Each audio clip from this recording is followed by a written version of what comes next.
Explore the harmony of health and holiness through a Catholic lens. Discover how faith rooted in tradition fosters vibrant living. This podcast rebroadcasts the weekly Becoming Gift segment on Morning Offering on Ave Maria Radio. You can check out the Physically Spiritual podcast from Awakened Catholic for my long-form discussions and presentations, or you can find my Substack at becominggift.com. This is your host, Andrew Reinhardt.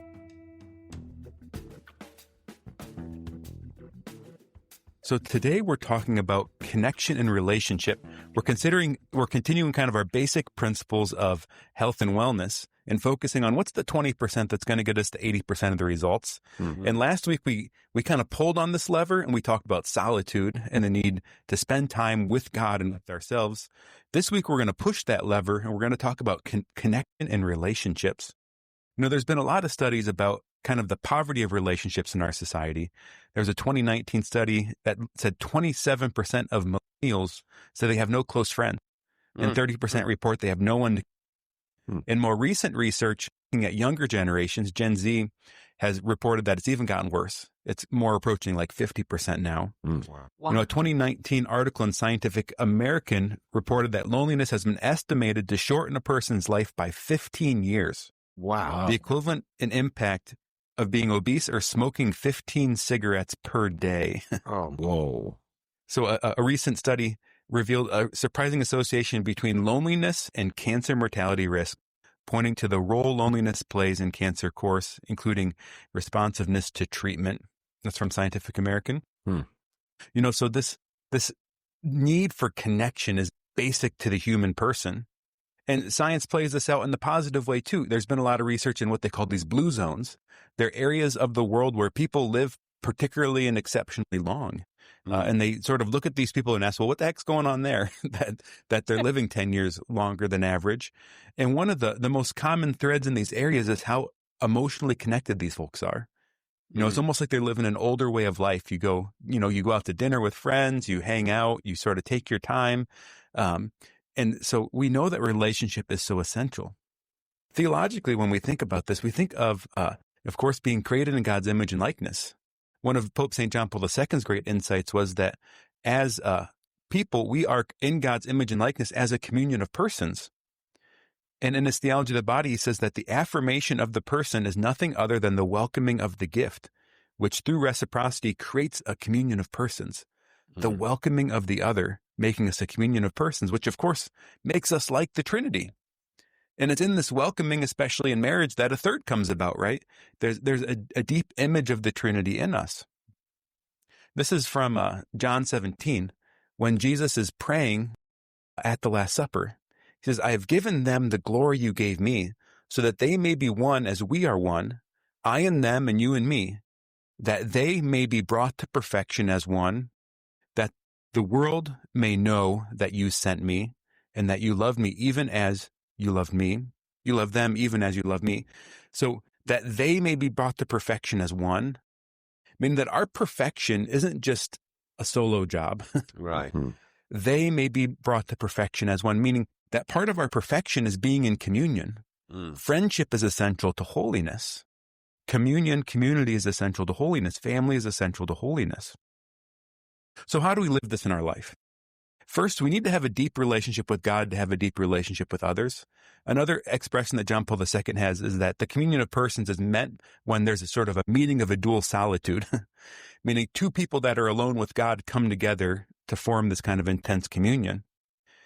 Catechism 2565 says in the New Covenant, prayer is the living relationship of the children of God with their Father, who is good beyond measure with his Son, Jesus Christ. So being people of prayer, entering into this relationship with the Lord, will empower us to be in relation with others. The second point is hospitality. I think a lot of people in our society struggle, and the best friends they do have are from high school and college. Yeah. Right? These times when they sort of had time to make friends. But once you get a job and you're out in the world and you have kids and everything else, how the heck do you make friends? I think the answer is hospitality. You know, the art of inviting people into your home, into your life. You know, sort of making it compatible with your family, compatible with your busyness, but spending time with one another and welcoming other people in. A third value we need to practice is vulnerability. We need to be willing to share. You know, a lot of people when they're younger, we're just a lot more of an open book. And then for some reason we stop doing it. Maybe we get trained in the workplace not to be vulnerable. Maybe we get burned by it and some people betray us. But there's a key quality of the need to be vulnerable with people in order to grow more closely with them. We need to be known in order to be loved. And if we're not fully known, we know, honestly, we're not fully loved. There's something in us that just won't trust it. So we need to find the right places and the right people to be vulnerable with. And then the final quality we need to practice is listening. This is from Robert Cardinal Sarah in his book, The Power of Silence. It says, in order to listen, it's necessary to keep quiet. I don't mean merely a sort of constraint to be physically silent and not to interrupt what someone else is saying, but rather an interior silence. In other words, a silence that not only is directed toward receiving the other person's words, but also reflecting a heart overflowing with humble love, capable of full attention, friendly welcome, and voluntary self-denial, and strong with the awareness of our poverty. The silence of listening is a form of attention, a gift of self to the other. So this need of listening, and this listening that really flows from our prayer, right? We practice listening to others when we practice listening to God, because frankly, other people are a lot easier to hear sometimes. So if we get good at listening to God, we'll be good at listening to others. But it's out of this internal kind of solitude, this internal peace, this internal openness, where we're not just thinking of what we're going to say next or worrying about how the other person sees us, but we're truly receiving what the other person is communicating to us. I'm hesitating to jump in because I want to prove that I'm listening, you know?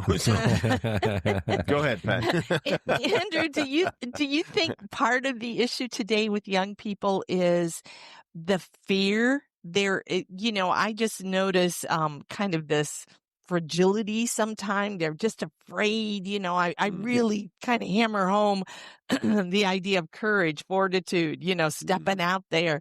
Do you think that's part of the issue? Yeah, there's a fear side to it. And the reality is we often choose the path of least resistance as people. Yeah. Right. So when we're presented with a substitute that makes it easier, oftentimes we'll default to that.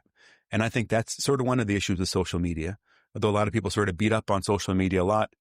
In the media these days, I think the fact that young people can turn toward these different forms of online media, and it kind of gives you a little bit of the same reward mechanism of actually relating to another person, a little bit of that dopamine, a little bit of that oxytocin.